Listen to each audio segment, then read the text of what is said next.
The key didn't fit the door to my house after my vacation. A shocking betrayal. By my own daughter. "What happened?" I asked, and she shouted, "This is our house now, you old bum!" Her husband laughed into the phone. "We'll sell it and pay off my debts." I smiled calmly, ended the conversation, and wrote to my lawyer. Our plan worked. A few minutes later, they started to panic. Before we continue, please subscribe to the channel and write in the comments what time it is where you are now. The key slid into the lock, turned halfway, then stopped. I pulled it out, examined the brass teeth under the fading afternoon light, then tried again. Same resistance, like the metal inside had been replaced with something that didn't recognize what I was holding, which it had been. I stepped back from the front door of my house, what used to be my house, and studied the lock mechanism. Different brand, Schlade instead of Kwikset. Someone had gone to the hardware store, purchased new deadbolts, and spent an hour installing them while I was supposedly catching bass at Lake Conroe. The fishing trip had been deliberate. 7 days away, long enough for desperation to override caution. I walked along the stone pathway toward the side gate, my boots scraping against pebbles I'd laid down myself 15 years ago. The combination lock on the gate still opened, with the code I'd set when Lucretia was in college, her birthday backwards. Some things they hadn't thought to change. The backyard looked exactly as I'd left it. The oak tree I planted the day she was born stood in the corner, its February branches bare and skeletal. I crossed the patchy winter grass to the back door and tried my key there too. New lock, same story. Through the kitchen window I could see the granite countertops I'd saved 2 years to install. The curtains in the upstairs bedroom shifted slightly. Someone was home, moving around in rooms where I'd lived for 32 years. I walked back to my pickup truck and sat in the driver's seat. The leather was still warm from the drive back from the lake. My phone sat in the cup holder where I'd placed it that morning, screen dark and patient. 3 months ago I'd downloaded a recording app. Simple interface. Red button to start, black button to stop. I'd never needed it as an assistant district attorney. The interrogation rooms had their own systems. But retirement meant handling my own evidence collection. I opened the app, pressed record, then dialed Lucretia's number. Put it on speaker, set the phone on the dashboard where the microphone would catch everything cleanly. She answered on the third ring. "What do you want?" "Not hi, Dad," or "How was your trip?" Just cold irritation, like I was a telemarketer interrupting her dinner. "Lucretia, my key doesn't work. What happened to the locks?" A pause. Then her voice came back sharper, almost triumphant. "Those aren't your locks anymore, Dad. This is our house now. Mine and Edwin's. You should find somewhere else to stay, old man. Maybe a shelter for the homeless would take you." I heard shuffling, then Edwin's voice crashed through the speaker, louder and more aggressive than I'd ever heard it. "Yeah, listen up, Granville. We own this place now. Got all the paperwork done legal and everything. We're selling it next week. Gonna clear my $340,000 in debts. You had your time living comfortable. Now it's our turn." $340,000. He actually said it out loud, confirmed the exact figure I'd suspected. "I see." I kept my voice level, almost pleasant.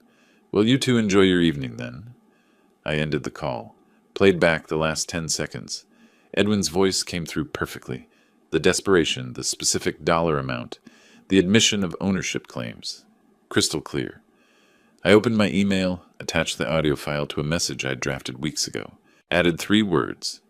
Our plan worked. Sent it to Margaret Chen's address. The file was 47 seconds long. Long enough. I started the truck, backed out of the driveway without looking at the house again, and drove toward downtown Houston. The evening traffic was light for a Friday. I took Woodway to 610, then exited on West Dallas. 25 minutes later, I parked outside a modest apartment complex in Midtown. Nothing fancy. Brick exterior staircases. The kind of place where people minded their own business. I'd rented apartment 2F 2 months ago, paid 6 months up front in cash, listed my name as the sole tenant. I climbed the stairs carrying only my fishing gear bag. The key to 2F worked perfectly. Inside, the furnished space smelled like fresh paint and new carpet. 1 bedroom, galley kitchen, living room barely large enough for a couch and television. On the kitchen table sat a thick manila folder. I dropped my bag by the door, pulled out one of the 2 chairs, and sat down. The folder's tab read, Moreno, Evidence File, in my own handwriting. I opened it slowly. Everything I'd gathered over 3 months lay inside, organized chronologically like a prosecutor's case file, because that's exactly what it was. And now the defendants had just provided their confession. I spread the folder's contents across the small table. A yellow legal pad filled with dated observations starting November 12th. A flash drive labeled Security Footage, Kitchen, in black marker. Bank statements showing transfers I'd made in January. Margaret Chen's business card with her cell number written on the back. A thin stack of photographs showing Edwin's silver Lexus parked outside my house at strange hours. Midnight on a Tuesday, 6 in the morning on a Thursday. The kind of hours that suggested someone was watching me, learning my patterns, waiting for an opening. 3 months ago, I'd noticed the shift in Lucretia's behavior. She started visiting more frequently, always with questions that seemed casual, but weren't. We'd be sitting at the dining room table, and she'd ask about my will, my estate planning, whether I'd organized my financial documents. Edwin would stand near the fireplace, pretending to admire the family photos, while his eyes tracked every word. During one November visit, I'd caught him measuring the living room walls with a tape measure. Just thinking about renovation ideas, he'd said, grinning. This place has so much potential. Then he'd pulled out his phone and photographed every room, the crown molding, the hardwood floors, the updated kitchen appliances, taking inventory. I'd smiled and offered him coffee. Inside, something clicked into place. The prosecutor's instinct I'd relied on for 35 years started cataloging evidence. 1 month ago, I'd set the trap. I printed a power of attorney template from a legal website, the kind that grants someone authority to sell property on your behalf. Left the signature line blank, placed it in a manila envelope along with my house deed. On a Sunday afternoon in early January, I positioned both documents prominently on the kitchen table before Lucretia and Edwin arrived for our scheduled 3 o'clock dinner. At 3:45, I excused myself to the bathroom, stayed there 15 minutes, running the water occasionally, giving them time and opportunity. When I returned, the document sat in the same spot, but the envelope's corner was bent slightly different. The deed had been rotated maybe 2 degrees. That night, I opened the security app on my phone. The camera I'd installed in October, a wireless unit disguised as a book spine on my study shelf, had a perfect angle on the kitchen table. I selected January 12th, fast-forwarded to 3:47. Edwin glanced toward the hallway where I'd disappeared, looked at Lucretia. She nodded once. He pulled out his phone, activated the camera, and started photographing. First the power of attorney, multiple shots from different angles. Then the house deed, zooming in on the property description, the legal language, my name on the title. He checked the bathroom door nervously, photographed everything again. His hands shook slightly as he arranged the documents back into their original position. 12 minutes of footage, all of it backed up to 3 separate cloud accounts. 3 weeks ago, I'd walked into Margaret Chen's office on Travis Street. She was younger than I expected, maybe 45, with sharp eyes and a skeptical expression that reminded me of the better defense attorneys I'd faced in court. Mr. Moreno, you said on the phone this was about property fraud. She gestured to the chair across from her desk. I sat down and opened my evidence folder. I need someone who understands property fraud and isn't afraid to file criminal charges when the time comes. I'm going to let them steal from me, and I need you to help me send them to prison for it. Her eyebrows rose. Mr. Moreno, what you're describing is entrapment if we're not careful. But if they act entirely on their own volition, and we simply document their choices. She leaned forward. I can work with that. It'll cost you, though. This isn't a simple case. We spent 43 minutes reviewing everything. The photographs, the footage, the timeline of suspicious behavior. She took notes in shorthand, occasionally stopping me to ask clarifying questions. Then we protected the assets. I transferred my vintage car collection, 3 restored vehicles worth $120,000 total, into a newly formed LLC called Moreno Holdings. Moved my investment portfolio, another $340,000, into the same structure. Opened a new bank account and transferred $180,000 in liquid savings. Left $15,000 in my personal account. just enough for normal expenses, not suspiciously empty, and I left the house in my name. Perfect bait, worth $580,000. They'll go for it, Margaret had said, signing the incorporation papers. Desperate people always do. I wrote her a check for $8,000, her retainer. Now, sitting in the rental apartment the morning after their theft, I checked my phone. A text from Mr. Patterson, my neighbor 3 houses down. Patrick taught high school English for 30 years before retiring. Observant, careful. The message included a photo taken at 11 last night. Every light in my house blazing. Through the front window, Edwin carrying a cardboard box. Lucretia in the background raising a wine glass toward the dining room chandelier I'd bought in 1998. Furniture rearranged slightly, like they were already redecorating. Patrick's caption read, Granville, saw your truck gone this week. Everything okay? Your daughter and her husband were moving around inside pretty late last night. Looked like they were celebrating something. Want me to keep an eye on the place? I typed back. Thanks for watching out, Patrick. Everything's under control. I'd appreciate those extra eyes, though. Let me know if anything else unusual happens. At 9:15, my phone rang. Margaret Chen. Granville, we just got a gift. Her voice carried barely contained excitement. Darlene Webb, the notary, just contacted our office. She notarized your supposed power of attorney 2 weeks ago, never actually met you, and now she's nervous about the signature. She's willing to testify that she violated notary protocol because Edwin pressured her. This is solid. 2 weeks ago. That matched the timeline.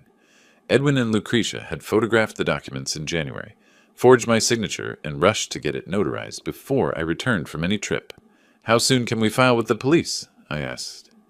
2 hours after Margaret's call, I stood outside the Harris County Police Headquarters on Reisner Street. The building rose like a concrete monument to order in downtown Houston's maze of glass towers and parking structures. Margaret waited near the entrance, briefcase in hand, her dark suit crisp despite the February humidity. We exchanged brief nods. No need for conversation. We'd covered everything during her morning call. She'd do most of the talking initially. I'd provide technical details when needed. Keep it professional. Let the evidence speak.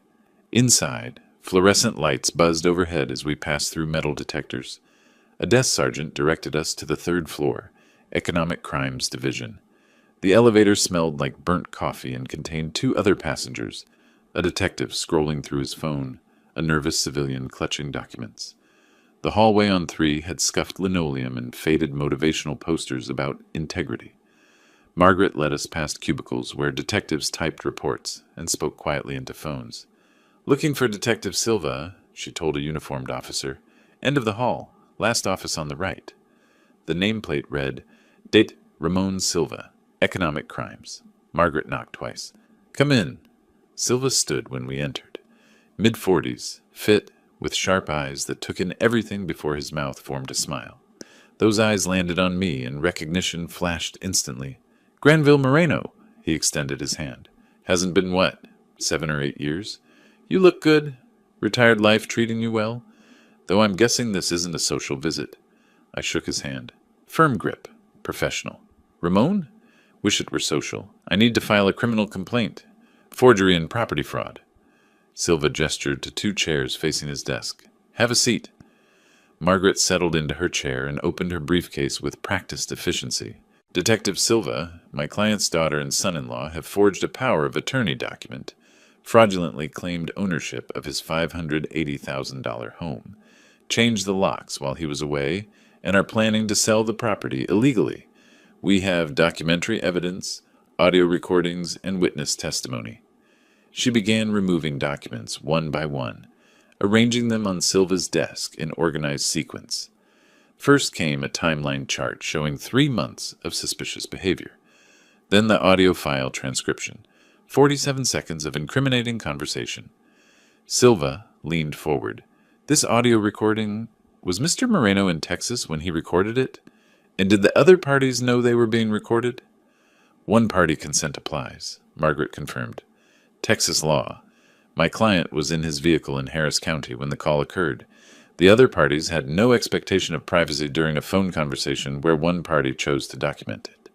Silva nodded and picked up his desk phone. Let me get this to forensic analysis. He dialed an internal extension. Yeah, I need a rush on document analysis. Possible forgery on a power of attorney. Comparing with known signature samples from the alleged victim. How soon? 3 days? Make it work. He hung up and turned to me. Granville, I need handwriting samples. Bank signature cards, old legal documents from your prosecutor days. Anything with your legitimate signature. I pulled a folder from Margaret's briefcase. Already prepared. 15 samples spanning 20 years. Silva studied my face for 10 seconds, reading me the way he'd learned to read suspects and witnesses, looking for deception, for hesitation, for the small tells that reveal lies. He wouldn't find any. Everything here looks solid, Silva said finally. I'll send the disputed power of attorney to our forensic document examiner, along with your signature samples. They'll analyze ink composition, pressure points, letter formation. If someone forged your signature, we'll prove it. Margaret slid another document across the desk. This is a notarized statement from Darlene Webb. She's the notary who certified the power of attorney 2 weeks ago. She admits she never met Mr. Moreno in person, violation of Texas notary protocol. The couple claimed he was waiting in the car due to poor health. She's willing to testify that something felt wrong about the signature, even at the time. Silva read Webb's statement carefully, then placed everything into a clear evidence bag. He wrote a case number on a yellow sticky note and attached it to the bag. Mr. Moreno, I need you to sign a statement, affirming you never signed this power of attorney document and never authorized anyone to sell your property. I signed without hesitation, my handwriting firm and clear, the same signature that appeared on those 15 comparison samples. Nothing like whatever scrawl Edwin had attempted on the forged document. 5 days crawled by. I stayed in the Midtown apartment, organized my thoughts, prepared for what would come next. On the 6th morning, my phone rang. Silva, forensic results are back. Definitive forgery. Ink analysis shows different pen than your signature samples. Pressure points completely wrong. Letter formation inconsistent with your natural hand. We're moving forward with interrogation. When? Tomorrow morning. I'm calling them now to request they come in for questioning, making it sound routine, just clarifying property documentation. I won't mention the criminal investigation. The trap was set. The next morning, Edwin and Lucretia arrived at the police station separately, both casual and confident. Edwin wore jeans and an untucked shirt. Lucretia had on yoga pants and a zip-up jacket. They didn't dress like people expecting to be confronted with evidence of felony forgery. Silva escorted Edwin to a small interrogation room first. Gray walls, metal table bolted to the floor, 2 chairs. Lucretia waited in a holding area down the hall.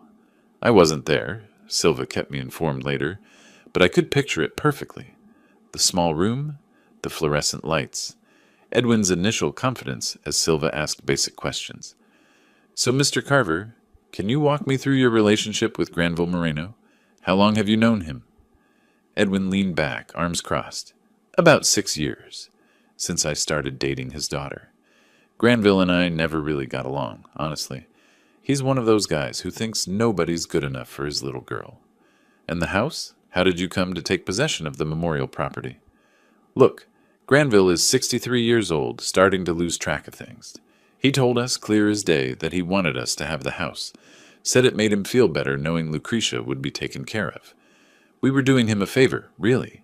Silva took notes, nodding occasionally. Let Edwin talk himself deeper into the lie for 18 minutes.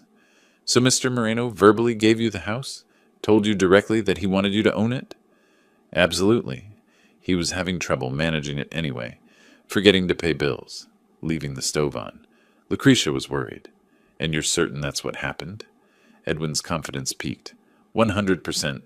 Silva reached for his laptop, rotated it so Edwin could see the screen. Clicked play. The sound quality was crystal clear. Edwin's own voice boomed through the speakers, aggressive, entitled, threatening. Yeah, listen up, Granville. We own this place now. Got all the paperwork done, legal and everything. We're selling it next week. Gonna clear my $340,000 in debts. Edwin's hands gripped the edge of the table. His knuckles went white. His mouth opened twice, but produced no sound. Finally, weakly, that was taken out of context. What context makes that statement align with your claim that Mr. Moreno willingly gave you the house? Edwin stammered. That was right after he was confused. He didn't understand what was happening. We were just trying to... I mean, the situation was more complicated than... He trailed off, knew he was caught. 10 minutes later, Silva brought Lucretia into the same room. She saw Edwin's face and immediately started explaining, before Silva asked a single question. He set us up, don't you see?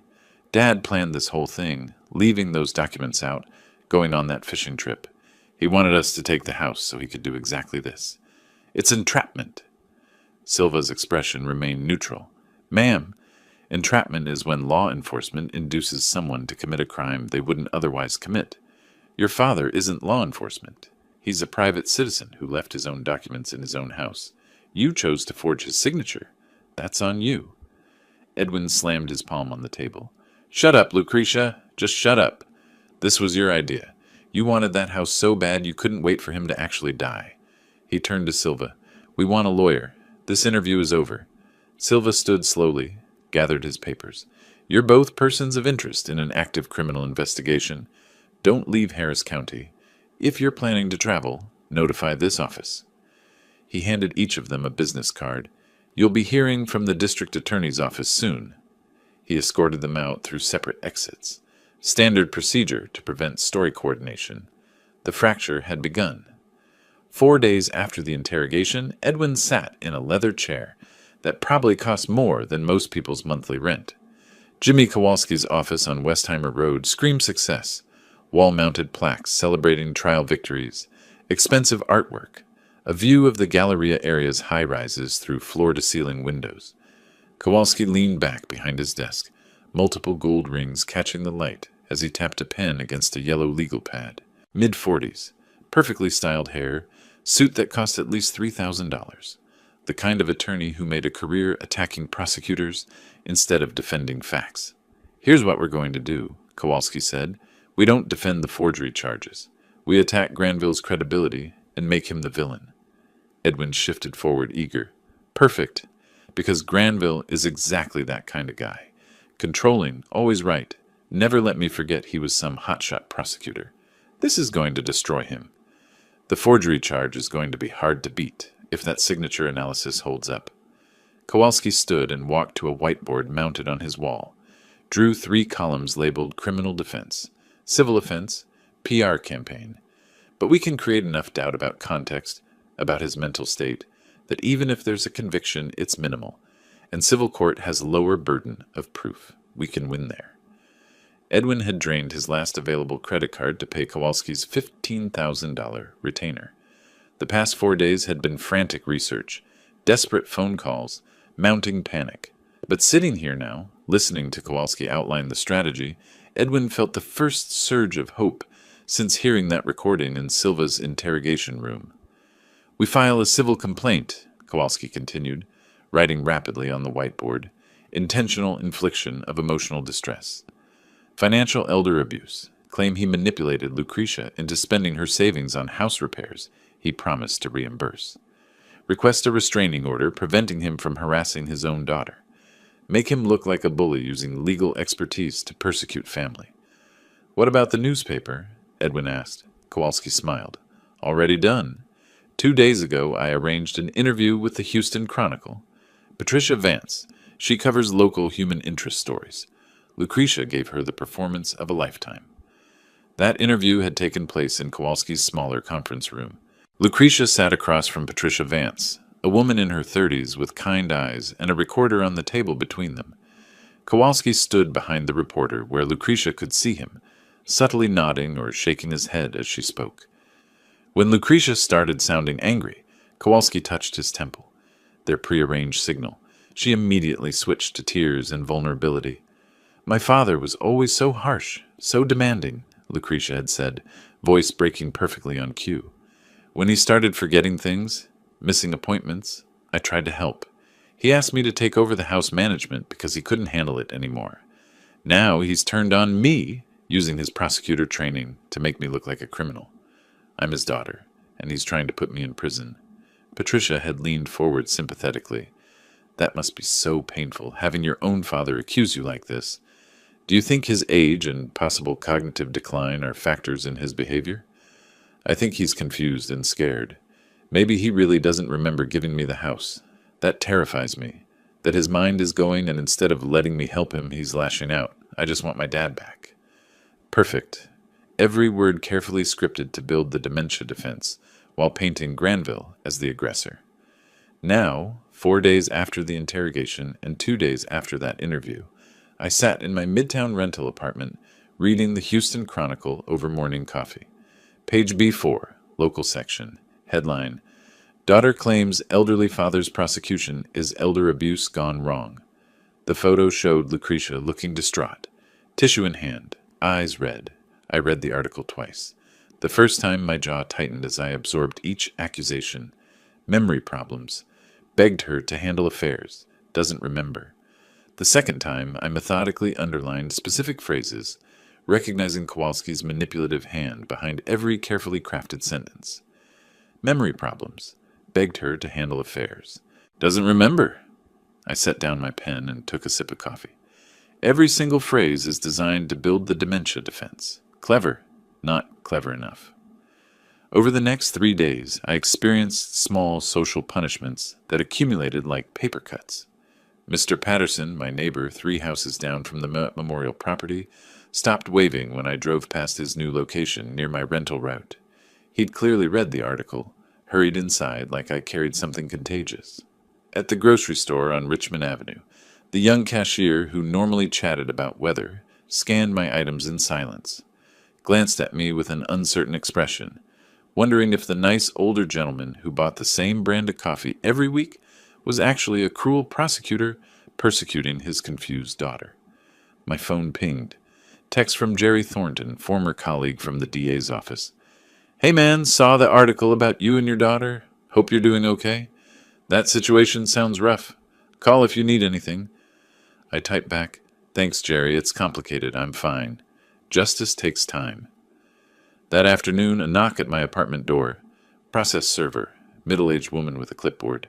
She handed me legal documents, asked me to sign acknowledging receipt, waited patiently while I flipped through the 30-page countercomplaint. Kowalski had filed it in Harris County Civil Court that morning.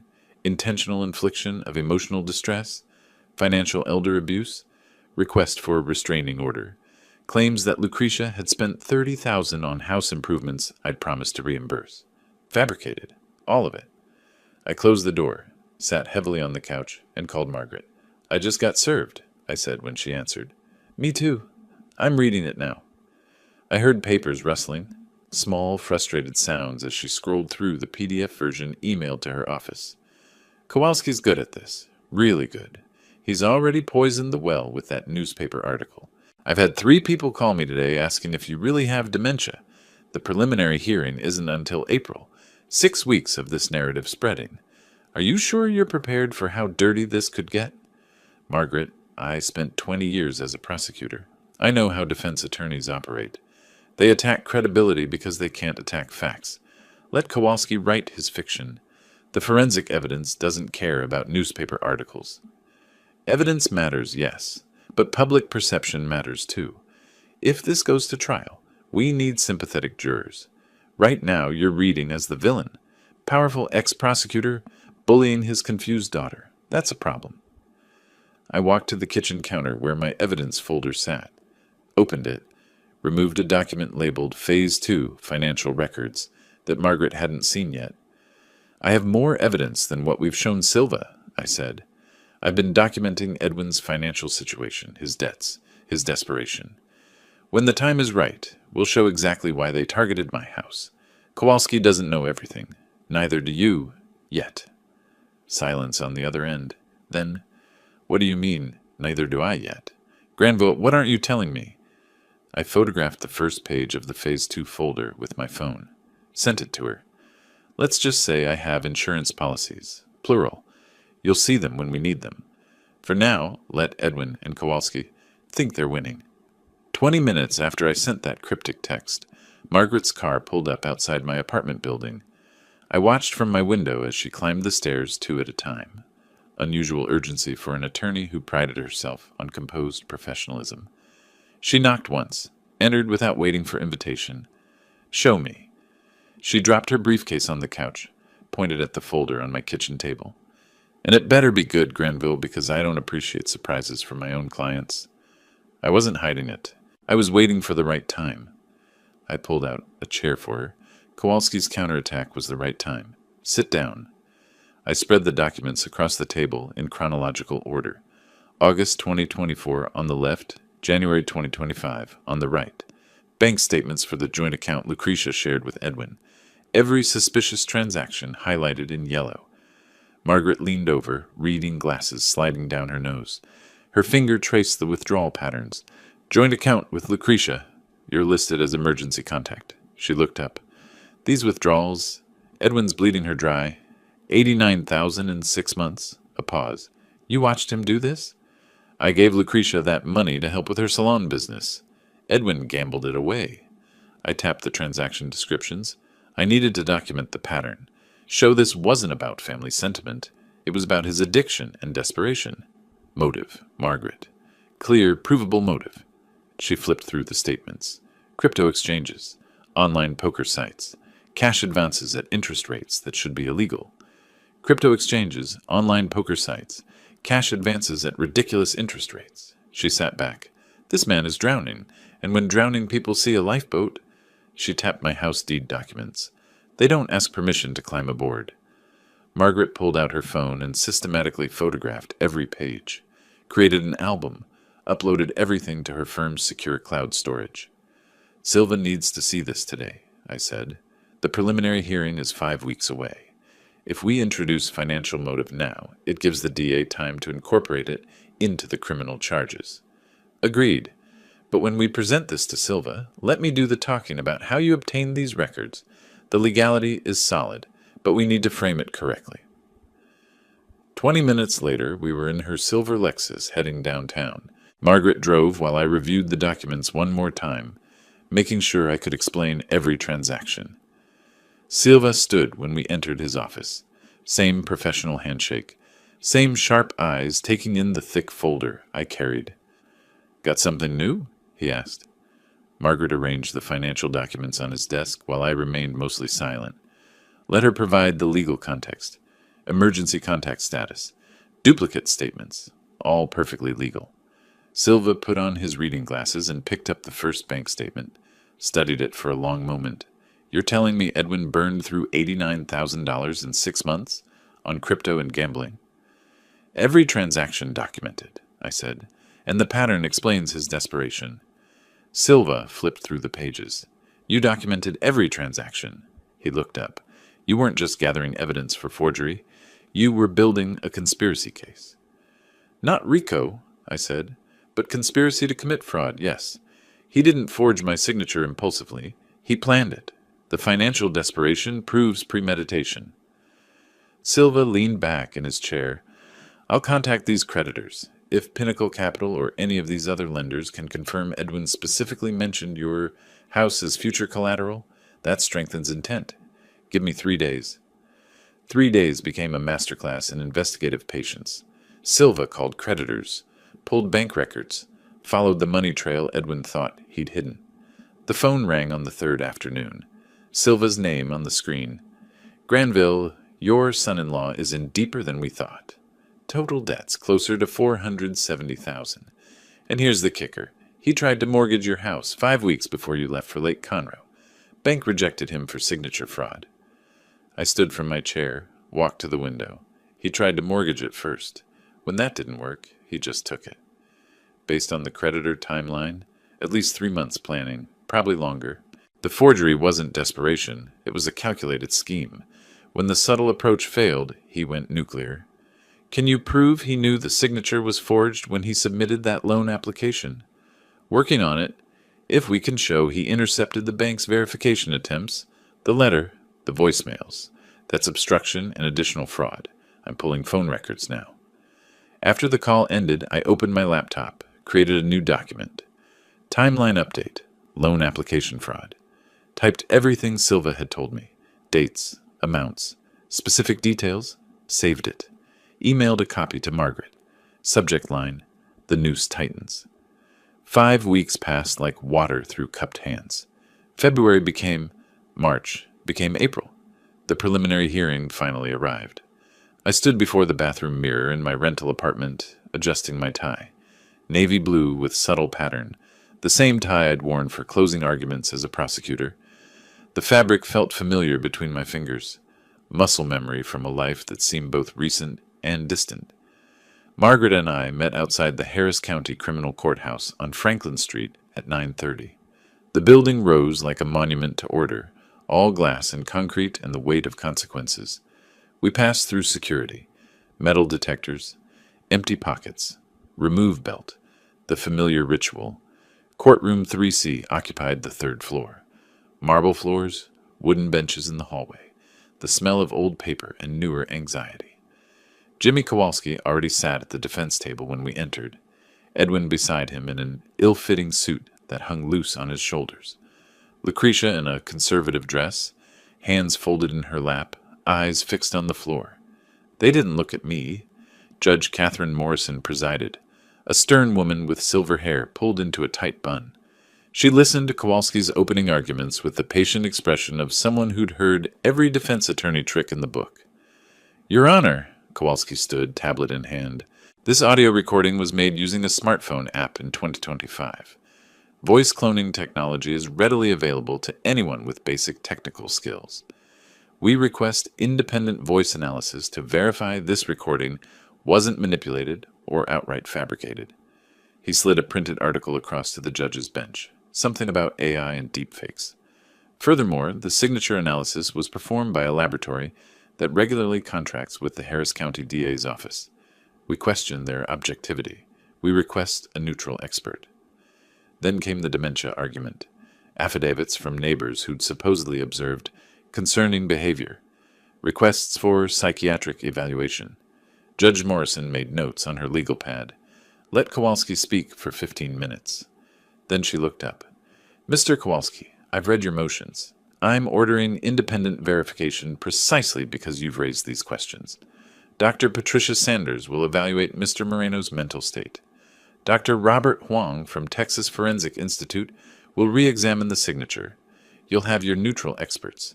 Court reconvenes May 5th when I have their reports. She banged the gavel once. In the hallway afterward, Margaret touched my arm. That went as well as we could expect. Morrison's smart. She knows Kowalski's playing games, but she has to address his objections for the record. You'll pass the psych eval easily. The signature analysis will confirm forgery again. We just have to wait. 2 weeks later, I sat in Dr. Patricia Sanders' office. Beige walls, comfortable leather chair, a desk with a computer that probably contained more about me than I'd ever know. Mr. Moreno, tell me about your typical day. I described my routine. Wake at 6:30. Coffee. News online. Manage finances through online banking. Maintain my own truck. Change the oil every 5,000 miles. She showed me sequences of words to remember. Asked me to draw a clock face showing 10 past 11. Simple math problems. Can you tell me what you had for breakfast 3 days ago? Wednesday, scrambled eggs, wheat toast, orange juice. I eat the same thing most mornings. Simplicity, not dementia. She administered formal tests, showed me 5 objects, asked me to recall them 5 minutes later. I remembered all 5, counted backward from 100 by sevens, named 23 animals in 1 minute. Every test proved what I already knew. My mind was sharp. The dementia defense was fiction. 4 days after the preliminary hearing, my phone rang. Marcus Herman, a name I hadn't heard in 15 years. Mr. Moreno? Marcus Herman from Herman Estate Sales. We did business back in 2010. I sold you a Victorian settee and Chippendale table. Someone just tried to sell those exact pieces to me. Said they were his. Thought you should know. Edwin, making mistakes faster than I could engineer them. Marcus, thank you for calling. Those pieces are definitely mine. Still in my house. The man who tried to sell them is my son-in-law. He is currently illegally occupying my property. Can you refuse to buy them and document his attempt? Already planning to. I keep detailed records. If you need me to testify, I'm available. I don't facilitate theft. I called Silva immediately. Ramon, Edwin just made another mistake. He tried to sell 2 pieces of my antique furniture, items worth $15,000 total. I have certificates of authenticity, original purchase receipts, and the dealer who sold them to me 15 years ago as witness. That's theft. Did he actually transport them off the property? Not yet. The dealer got suspicious and called me instead of buying them, but Edwin's attempt shows intent, and it proves he's treating my property as his own to liquidate. Silva's voice carried satisfaction. Intent matters. This isn't about helping you manage property. It's about converting assets to cash. Get me the dealer's statement and those certificates. I'll add theft charges to the complaint. Margaret called that evening. Edwin's unraveling. This furniture stunt was incredibly stupid. He approached a dealer who personally knows you and sold you these items. That's either desperation or delusion. Either way, it destroys Kowalski's concerned family, helping elderly father narrative.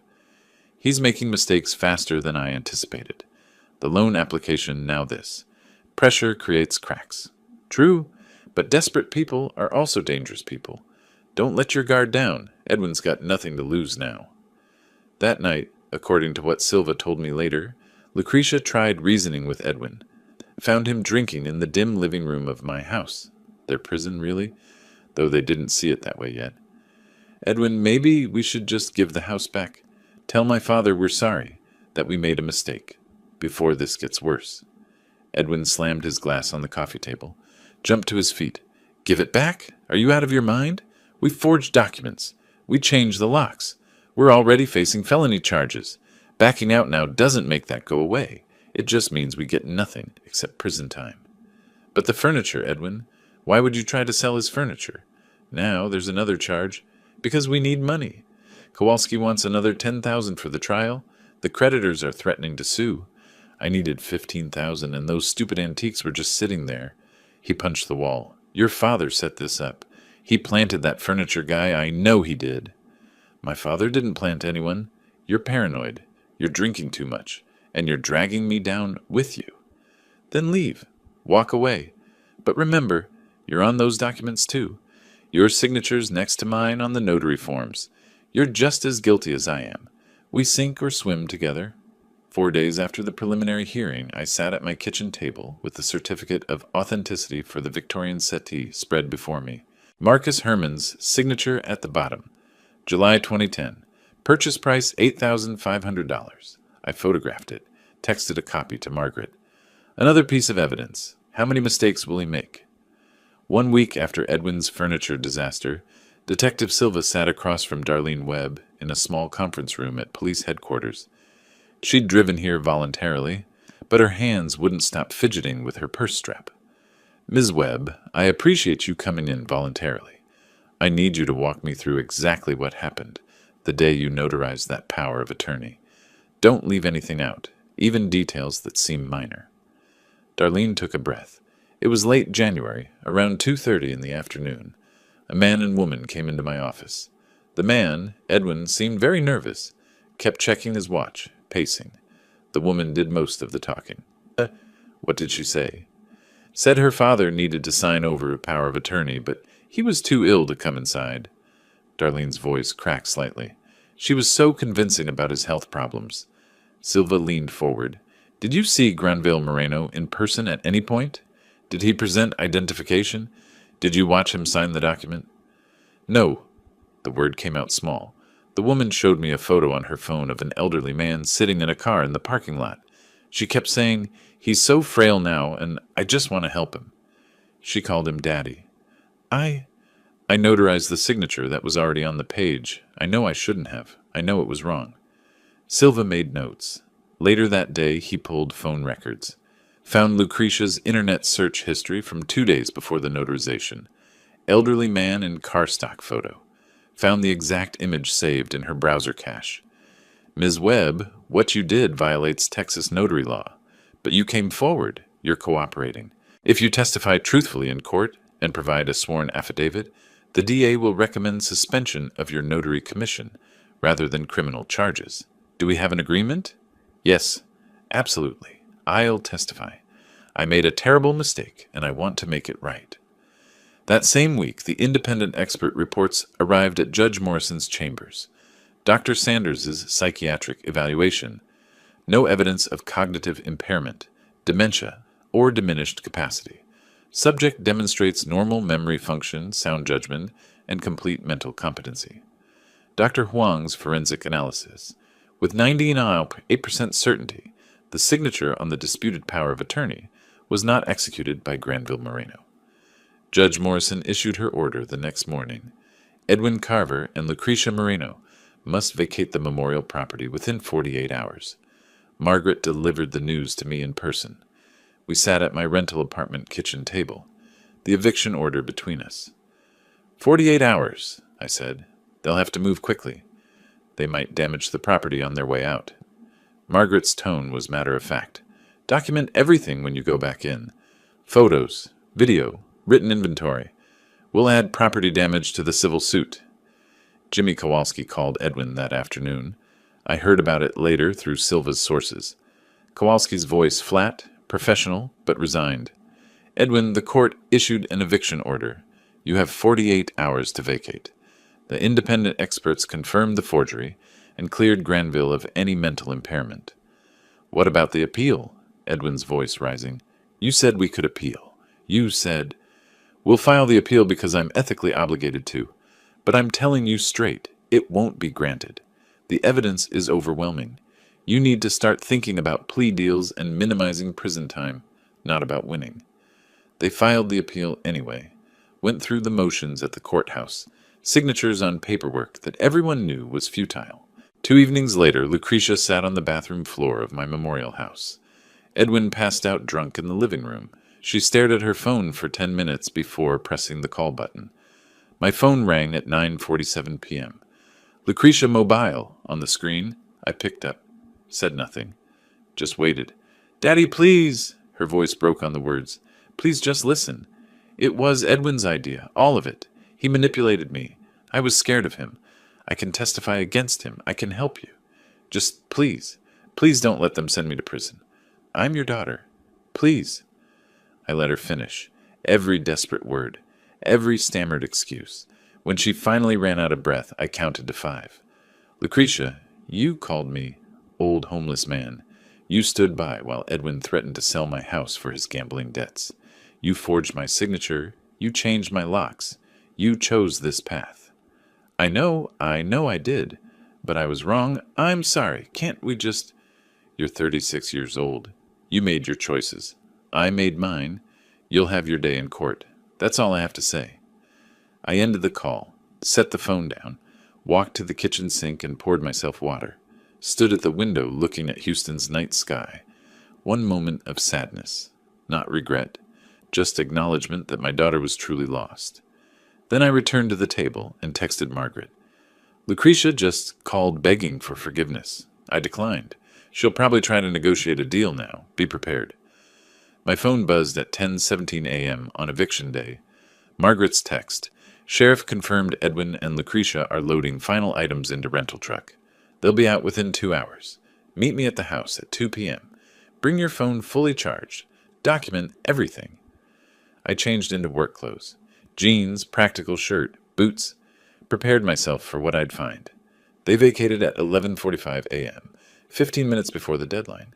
Edwin in a rental truck heading to some cheap motel. Lucretia in her sedan toward a studio apartment in Spring Branch. At 2 o'clock, I met Margaret in front of my house. My house. She handed me the spare key. I unlocked the front door, stepped inside. The Victorian settee had a broken leg, upholstery torn. Hardwood floors throughout the main level showed deep scratches and gouges. 2 front windows cracked. The master bedroom reeked of water damage. For the next 3 hours, I documented everything. 147 photos, 12 minutes of video, written inventory on my phone listing each item and estimated repair cost. This is the living room floor, I narrated into the camera. Gouges approximately 1/4 inch deep, intentional destruction. By week's end, contractors provided estimates. Total, $28,400. Floor refinishing, window replacement, plumbing repairs, furniture restoration, interior painting, miscellaneous damage. Margaret filed supplementary civil claim. All photos attached, all estimates documented. 3 days after vacating, Edwin made his move. 6:30 in the morning, he drove south on Highway 59 toward the Mexico border at Laredo. 245 miles, 8,000 in cash from maxed-out credit cards. Vague plan to disappear. At the Laredo checkpoint around 9:15 a.m., the CBP officer scanned Edwin's license. The alert Silva had issued 5 days earlier flashed immediately. "Sir, please pull into secondary inspection."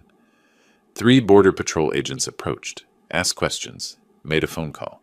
"Sir, you're being detained on a warrant from Harris County." Silva received the call at 8:42 a.m., drove 4 hours south, formally arrested Edwin for attempting to flee prosecution, transported him back to Houston, Harris County Jail, bail set at $150,000. Edwin couldn't afford it. Meanwhile, Lucretia's life unraveled. Within a week, her salon terminated her employment. Loss of client trust, they said. Reputation concerns. Several customers had specifically requested different stylists. I moved back into my memorial house that weekend. Walked through each room, assessing the damage personally. Ran my hand over floors I'd refinished in 2018. Examined the broken settee my late wife had loved. The repair crew arrived Monday morning. Sanders on floors, hammers installing windows, paint sprayers covering damaged walls, the furniture restorer carefully gluing the settee's broken leg. I stayed during the repairs, sometimes helping, sometimes sitting on my front porch, watching the neighborhood return to normal. Mr. Patterson approached one evening. "Glad to see you back home, Granville. If you need anything, just let me know." "I appreciate that, Patrick. House is getting repaired." Life moves forward. In late May, Judge Morrison set the trial date, June 16, 2025. Margaret called with the news. The DA wants Lucretia to testify against Edwin in exchange for a plea deal, probation instead of prison. Are you okay with that? I considered for 30 seconds. Only if the deal includes full restitution, every dollar of damage, every legal fee, and a restraining order preventing contact with me for minimum 5 years. I'll communicate that to the DA. Those terms are reasonable. I don't care if she avoids prison. I care that she never contacts me again and that I'm made financially whole. One evening, about a week later, I stood in my living room examining the newly refinished floors. They were beautiful. Better than before, actually. The restoration expert had done excellent work on the settee. The new windows gleamed. I walked to the front porch and sat in my rocking chair. Watched the Houston sunset. My phone buzzed. Silva's text. "Edwin's in county jail, can't make bail. Lucretia's attorney reached out about plea deal. Trial's in 3 weeks. This is almost over." I looked at the contractor's timeline posted on my refrigerator through the screen door. Completion date, June 10th, 6 days before trial. The house would be whole before justice was served. I texted back, "Good. Thank you for everything, Ramon." 3 weeks after Silva's text, I stood before my bedroom mirror, adjusting my tie. Deep burgundy, professional. The same suit I'd worn for major trials as a prosecutor. My hands knew the movements without thinking. The house repairs were complete. Floors gleaming, new windows, fresh paint. Better than before, actually. I drove downtown through morning traffic, parked in the public garage, walked 4 blocks to the courthouse. Margaret waited at the entrance. "Ready?" she asked. "I've been ready since February." Courtroom 4B on the 4th floor. Wood-paneled walls, Texas and American flags flanking the judge's bench. We took seats in the 3rd row of the gallery. Edwin was led in, wearing an orange jumpsuit. Handcuffs removed once he sat next to Kowalski. He didn't look at me. At 9:07 a.m., Judge Morrison entered. Everyone rose. The jury filed in. 12 citizens, 7 women, 5 men. They took their seats. Assistant District Attorney Jennifer Walsh stood. For 28 minutes, she outlined the charges. Forgery, theft over $300,000, property damage, attempted flight. This wasn't a family misunderstanding, Walsh concluded. This was calculated theft, motivated by financial desperation. Kowalski's opening was weak. Poor decisions, and tremendous stress, and attempts to make me the villain. Several jurors looked skeptical. The prosecution's case unfolded methodically. Detective Silva testified about the investigation. Dr. Huang explained the signature analysis, 99.8% certainty of forgery. Darlene Webb admitted she never saw me in person. At 2:15 p.m., they called my name. I walked to the witness stand, placed my hand on the Bible, took my seat. For 47 minutes, I delivered testimony. Clear, methodical, every detail precise. Then Walsh played the recording. Edwin's voice filled the courtroom. Aggressive, crude. "We're selling it next week. Gonna clear my $340,000 in debts." I watched the jury watching Edwin, saw the moment his words sealed his fate. Kowalski tried cross-examination. "Isn't it true you deliberately left documents out to tempt them?" "I left documents in my own house. What Edwin chose to do was his decision, not mine." "That's entrapment. Entrapment requires law enforcement to induce criminal activity. I'm a private citizen. Texas is a one-party consent state. I documented a crime being committed against me. That's evidence." Edwin took the stand against Kowalski's better judgment. It was a disaster. Defensive. Hostile. Contradicting himself. When Walsh asked about the border flight, he actually yelled at her. Judge Morrison had to instruct him to control himself. Closing arguments. Walsh methodically connected every dot. Kowalski made a disjointed appeal to sympathy that rang hollow.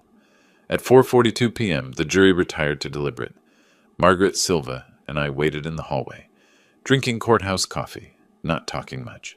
2 hours and 8 minutes later, the bailiff emerged. "Jury has reached a verdict." We returned to the courtroom. The foreman stood, a middle-aged man, an engineer. "On the charge of forgery, we find the defendant Edwin Carver guilty. On the charge of theft over $300,000, we find the defendant guilty. On the charge of property damage, we find the defendant guilty. On the charge of attempted flight from prosecution, we find the defendant guilty." Edwin's face went blank. Kowalski closed his eyes briefly. Judge Morrison announced sentences immediately. "Edwin Carver, you are sentenced to 4 years in Texas Department of Criminal Justice custody, fined $50,000, and ordered to pay full restitution." Court officers led Edwin away in handcuffs. He didn't look back. Lucretia tried to catch my eye from across the courtroom. I deliberately looked away, gathered my papers, stood to leave. In the hallway, Silva shook my hand. That was the most thorough evidence package I've ever seen from a civilian. Walsh congratulated us, said the case would be used in training. I thanked them both, then walked toward the elevator with Margaret, ready to go home. 2 months later, mid-August, I sat on my front porch in the early evening. Rex lay at my feet, breathing steadily. The house behind me was completely restored. The floors gleamed. The new windows caught the sunset. Fresh paint throughout. It felt cleansed, not just repaired. That afternoon, the mailman had delivered a letter from Lucretia. 3 pages, her handwriting, apologizing, taking responsibility, begging for eventual forgiveness, but respecting the no-contact order. I read it once, folded it carefully, placed it in my desk drawer. At 5:47 p.m., Silva's car pulled into my driveway. He emerged carrying a 6-pack of St. Arnold. Granville brought some beer, figured we could sit a spell. "Ramon, good timing. Have a seat." We settled into the rocking chairs, opened beers, talked. "Edwin's at Ramsey Unit," Silva said. "Works laundry detail, keeps quiet mostly." He told me about the creditors. 3 civil judgments totaling $470,000, following Edwin for 20 years. Wage garnishment, financial destruction. "He tried to steal your future to escape his debts," Silva said. "Now those debts consumed his future. I didn't want him destroyed. I wanted accountability." We talked about other things. His daughter getting into University of Houston. My plans to maybe travel. The Astros. Normal conversation. After an hour, Silva stood to leave. At his car, he turned back. "You know what impressed me most? You never wanted revenge. You wanted accountability. There's a difference. Revenge makes you like them. Accountability makes you better than them." I nodded slowly. He drove away. 10 minutes later, my phone rang. "Margaret, the restitution order is finalized. Payment schedule over 15 years. You'll see money starting next month." She told me the case was being written up in the Texas Bar Journal. Other attorneys were calling for consultations. My documentation approach was becoming a model. "Your assets are secure," she said. "Everything you built is protected. The case is closed." After the call, I sat in silence, watched the sunset deepen, thought about the price of this victory. I had my house, my dignity. Justice served, but my daughter was lost to me, not because of the court's order, but because of who she chose to become. I allowed myself one moment of honest grief. Then I stood, stretched, walked inside. Rex followed. I prepared dinner, grilled chicken, vegetables, ate at my kitchen table, the same table where I'd set the trap. After washing dishes, I returned to the porch as darkness settled. Mr. Patterson walked past on his evening walk. "Beautiful evening," he called. "It is indeed." This small normal interaction felt significant. The neighborhood had accepted me back. Life had returned to its rhythm. I sat in my rocking chair, Rex at my feet, my house behind me, restored and secure. I reached down and scratched Rex behind the ears. The old dog Edwin had dismissed, still here, still loyal. I thought about my late wife, what she'd think of everything. She'd probably be heartbroken about Lucretia, but proud of how I'd handled it, with precision and patience, with principle rather than rage. Justice had prevailed. Though it cost me my daughter, it preserved my dignity and the life's work I'd earned over 35 years. The key worked. The house was mine. The debts were paid, and I could finally rest. If you liked this story, please like this video, subscribe to the channel, and share your impressions of this story in the comments. To listen to the next story, click on the box on the left.